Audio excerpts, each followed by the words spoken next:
Okay, today we're going to review a 1974 Triumph TR6 with an interesting story, interesting history. Now this is a December 74 production car, so really it should be a 75 car. Anything after August would be the next year.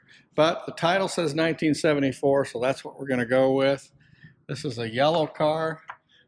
Interesting story. I bought it from an elderly lady who had a friend who had owned it. He bought it for his wife for a college gift, and the wife didn't like it and never drove it.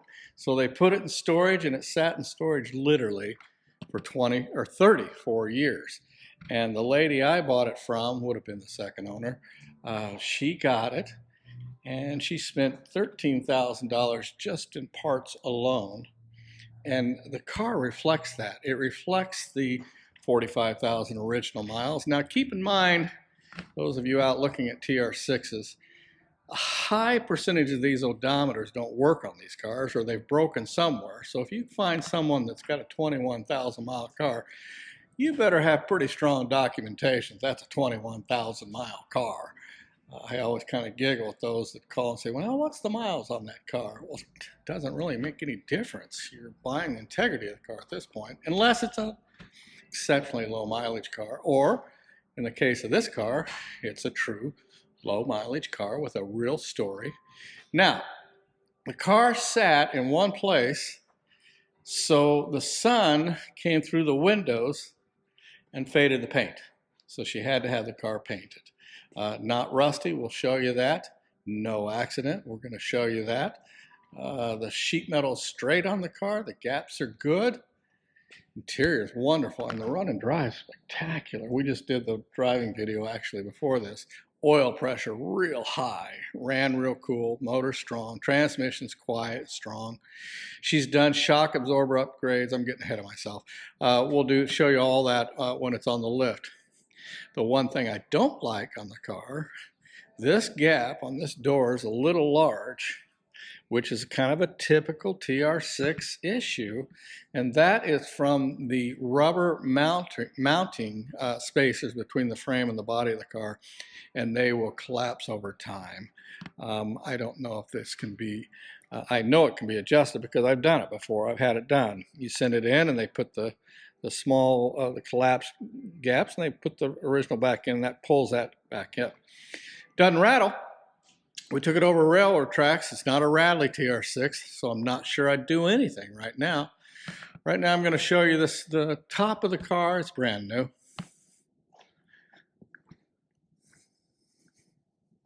And as I'm walking around, note these gaps, how straight they are.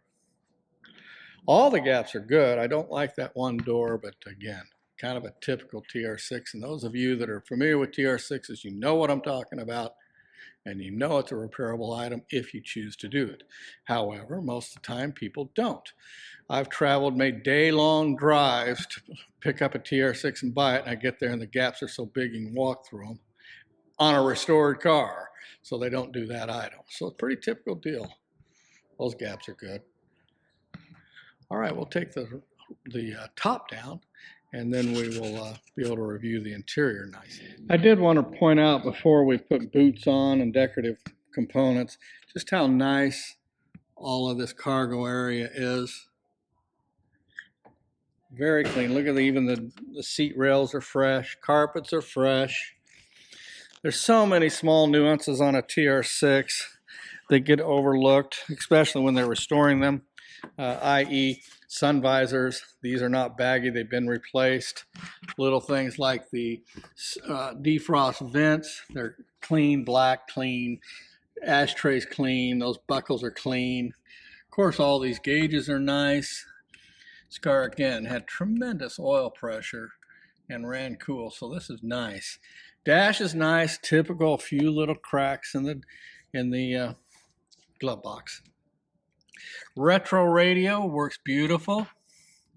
That's kind of cool that you'd see. There's no cracks here. There's no cracks up here. Steering wheel's nice. Boot on the gear shift's nice. Carpets are good. Floor mats are good. Door cards are good. Just a pretty crisp car, and you can see the money that she has put into the car. I'm going to start it for you.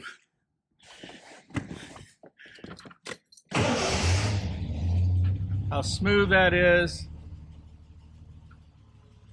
There's the oil pressure.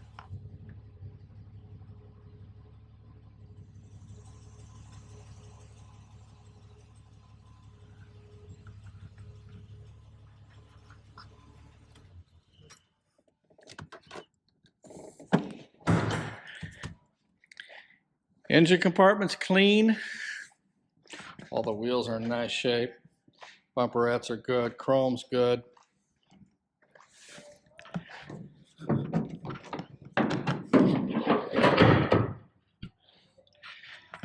Again, the guy doing this car, he knew what he was doing. Put the correct green hoses on. These carburetors are the Strombergs. They just have upgraded filters.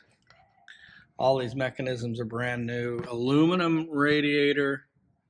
Nice clean cardboard shroud. Correct tickets or stickers, I mean. Clean up in here.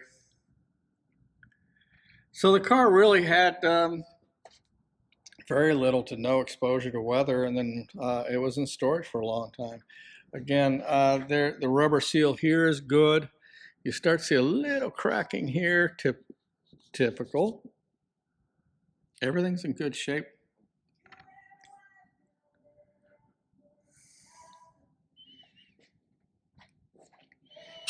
Okay, here we are with the top down. Of course, it's a very handsome car. We've got a nice boot on here, but we might as well not have it. It doesn't fit. We can't get the snaps to work right. I've got other cars. I would try to marry something up with that so it would work.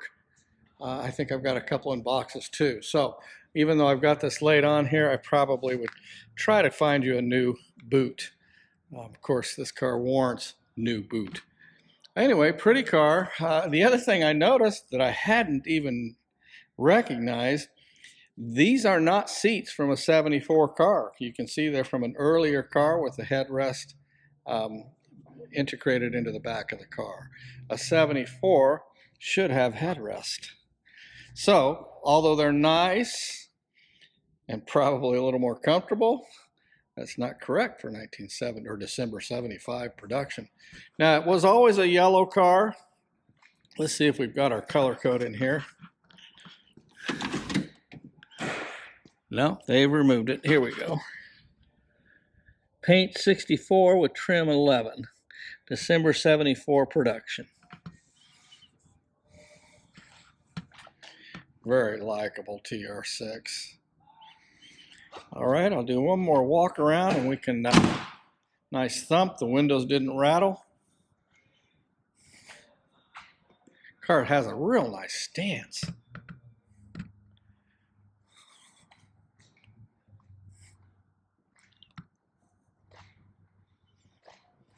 All right, we'll take it over here and put it on the lift and show you the underside. Okay, here we are at eye level on the 74 TR6. Good position at eye level because we can see all the flaws in the car and the assets to the car, i.e. these nice wheels, tires. No rust in the rust-prone areas. Straight sides. Nice rocker panels, trimmed, nice gaps.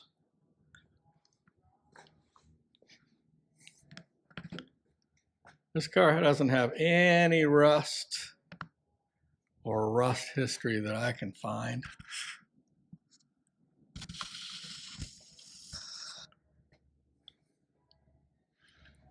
Little pitting on this back bumper. Good lenses.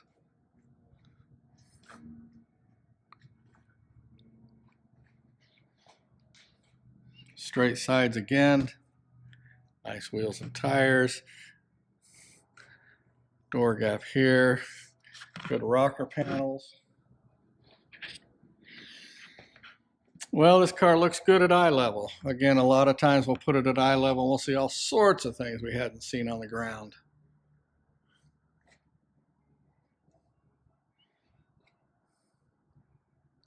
Pretty straight car. All right, let me raise it up and we'll go on to the underside. All right, so we're on to the underside. No rust. There's some rust discoloration, surface rust, but no rust. Good inner seals, the correct drain lines, great drain holes. Solid. This is a rust area. It's solid. All the floor pans are solid. This is a thin piece of metal. When they rust, this gets rusted out. See how the frame is straight, hadn't been damaged. Floorboards haven't been removed and put back on. Those are original floorboards. Inner seal again, good. This car has had shock absorber upgrades, and man, you can really feel it when you drive it. It's got a nice firm suspension to it. Again, not the prettiest underneath here, but if you want to make it pretty, get yourself a rattle can and make it pretty. All right, shock upgrade. Let's look at this front suspension components. This has been replaced, replaced, replaced, and replaced. Again, shocks on the upside, new brake lines. Just a nice, solid car everywhere. The way it drives, the way it feels, and underneath. All right, 1974. TR6 with a real 45,269 miles. And look at that oil pressure. This car is the real deal. Tight. Suspension's had suspension upgrades. So